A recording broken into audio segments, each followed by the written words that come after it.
Film की कहानी शुरू होती है पहले पार्ट के बाद, जहां आशीष और आयशा फाइनली अपने रिश्ते को एक चांस देने का डिसीजन ले चुके होते हैं।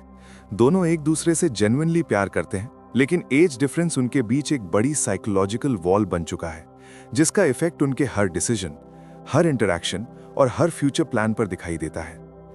मूवी का ओपनिंग सीक्वेंस काफी fun and light hearted tone set करता है। आशीष लंदन में अपनी प्रिडिक्टेबल डिसिप्लिन्ड लाइफ जी रहा है, जबकि आयशा एक यंग एनर्जेटिक डांसर की तरह अब भी लाइफ को एक्साइटमेंट के साथ देख रही है। दोनों के बीच केमिस्ट्री स्ट्रांग है, लेकिन प्रैक्टिकल इश्यूज उनकी कॉन्वर्सेशंस में बार बार स्लिप हो जाते हैं। आयशा ये फील करती है कि उनका रिलेशनशिप अगला स्टेप डिजर्व करता है, परिवार से इंट्रोडक्शन। आशीष थोड़ा हेजिटेंट होता है, क्योंकि उसे पता है कि एज डिफरेंस आयशा के पेरेंट्स को शॉक देगा। फिर भी प्यार के प्रेशर और आयशा के इंसिस्ट के बाद आशीष फाइनली डिसाइड करता है कि वो आयशा के परिवार से मिलने इंडिया जाएगा।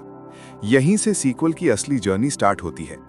जब आशीष इंडिया पहुंचता है, आयशा के फैमिली को लगता है कि वो किसी यंग लड़के को घर लाएगी, कोई जिसका करियर जस्ट स्टार्ट हुआ होगा, कोई 28-30 का डायनामिक बंदा। लेकिन जब उनके सामने 50+ आशीष आता है, सब लिटरली ब्लैंक हो जाते हैं।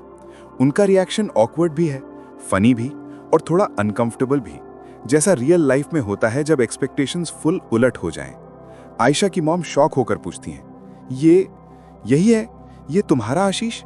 और आयशा ट्राई करती है सबको समझाने की आशीष कितना मैच्योर, काम और ट्रस्टवर्दी इंसान है, बट फैमिली का फर्स्ट इंप्रेशन बिल्कुल ही ऑफ हो जाता है।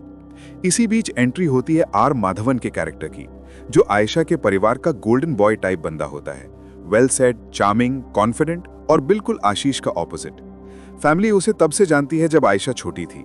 उनका बॉन्डिंग नेचुरल है, जिससे आशीष इनसिक्योर फील करता है।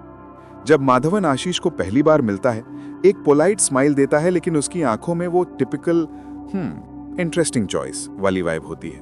आशीष को तुरंत लगता है कि ये बंदा आयशा के परिवार का फेवरेट है, और उसका प्रेजेंस हर जगह एक साइलेंट कंपटीशन क्रिएट कर रहा है। मूवी का middle portion comedy, awkward dinners, dramatic conversations और छोटी छोटी ईगो क्लैशेस से फिल्ड है।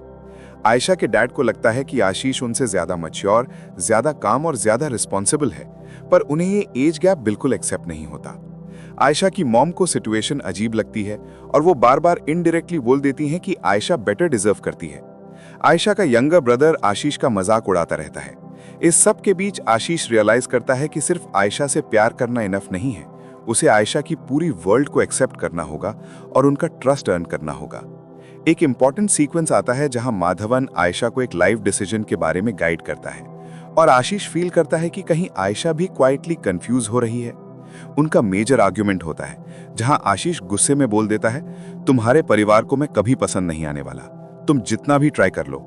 आयशा हर्ट होती है, क्योंकि वो खुद दोनों वर्ल्ड्स को बैलेंस करते कराते थक चुकी होती है। तब फिल्म इमोशनल जोन में शिफ्ट होती है।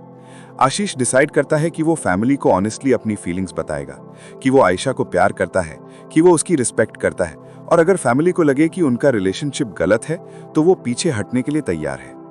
ये ऑनेस्टी आयशा के डैड को टच करती है। उन्हें फील होता है कि आशीष का कंसर्न सच्चा है, कोई टाइम पास नहीं। एक ड्रामेटिक सीन में माधवन भी एक्सेप्ट करता है कि आयशा आशीष के साथ जेन्युइनली खुश है और उनका बॉन्ड रियल लगता है। ये मोमेंट मूवी का इमोशनल टर्निंग पॉइंट बन जाता है। क्लाइमैक्स में फैमिली आयशा की चॉइस को एक्सेप्ट कर लेती है। वो आशीष को उसके फ्लॉज, उसकी एज और उसकी इनसिक्योरिटी के साथ एक्सेप्ट करने की कोशिश करते हैं।